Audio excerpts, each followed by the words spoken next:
भारतीय हिमालय की ऊंची पहाड़ियों में ऐसी ऊंचाई पर जहां सांस लेना मुश्किल होता है और समय रुका हुआ लगता है, एक ऐसी झील है जिसका अस्तित्व नहीं होना चाहिए।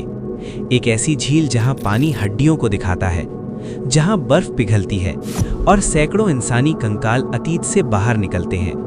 कोई कब्र नहीं, कोई चेतावनी नहीं, कोई जिंदा नहीं बचा।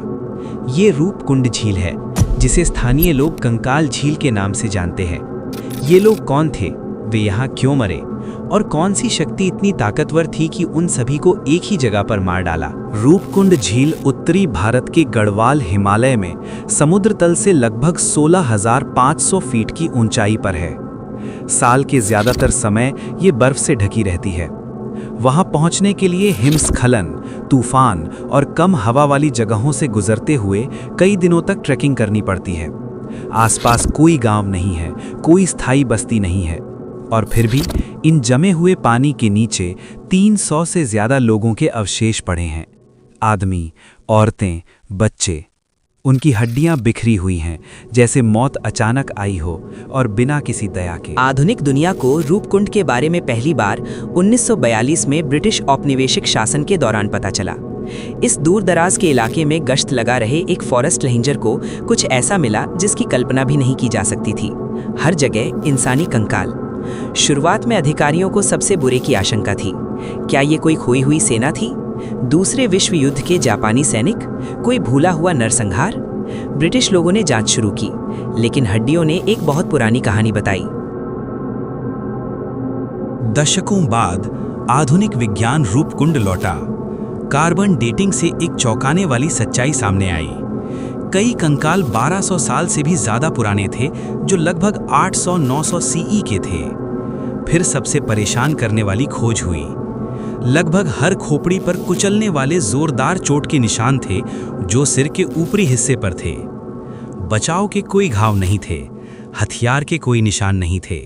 चोटें गोल थीं, एक जैसी, जैसे मौत आसमान से गिरी हो। वैज्ञानिकों ने एक डरावना कारण बताया। अचानक एक विनाशकारी ओलावृष्टि। आम ओले नहीं, बल्कि क्रिकेट बॉल जितने बड़े बर्फ के गोले, या उससे भी बड़े। कोई पेड़ नहीं, कोई आसरा नहीं, और भागने की कोई जगह नहीं। खुले में फंसे तीर्थयात्रियों पर बार बार ओले गिरे होंगे, जब तक खोपड़ियां टूट नहीं गईं, जब तक शरीर गिर नहीं गए, जब तक पहाड़ों में सन्नाटा नहीं छा गया। सदियों से स्थानीय कहानियों में इस जगह के बारे में चेतावनी दी जाती रही है। एक लोकगीत में एक ऐसी देवी की कहानी है जो पवित्र भूमि को अपवित्र करने वाले तीर्थयात्रियों से नाराज हो गई थी। उनकी सजा थी आसमान से लोहे की बारिश। ऐतिहासिक रिकॉर्ड बताते हैं कि रूपकुंड एक पुराने नंदा देवी तीर्थयात्रा मार्ग पर था। एक जानलेवा यात्रा, एक तूफान, एक ऐसा पल जब विश्वास, प्रकृति और किस्मत टकराए। लेकिन साइंस ने एक आखिरी झटका दिया। डीएनए टेस्ट से पता चला कि मरे हुए लोग सभी एक ग्रुप के नहीं थे। कुछ लोगों के पूर्वज दक्षिण एशिया के थे, दूसरे लोग मेडिटेरेनियन, शायद ग्रीस के थे। अलग अलग लोग, अलग अलग जगह के, किस्मत एक जैसी। रूपकुंड सिर्फ एक हादसा नहीं था, ये कई हादसे थे जो सदियों से अलग थे, लेकिन उसी जानलेवा जगह से जुड़े हुए थे। कोई नाम नहीं बचे हैं, कोई आखिरी शब्द नहीं, सिर्फ हड्डियां। पहाड़ों के सामने इंसान कितने छोटे हैं, इसकी खामोश गवाह। रूपकुंड अपने शिकार का पीछा नहीं करता, वो इंतजार करता है, धैर्य से, जमा हुआ। और जब बर्फ पिघलती है, मरे हुए लोग फिर से बोलते हैं।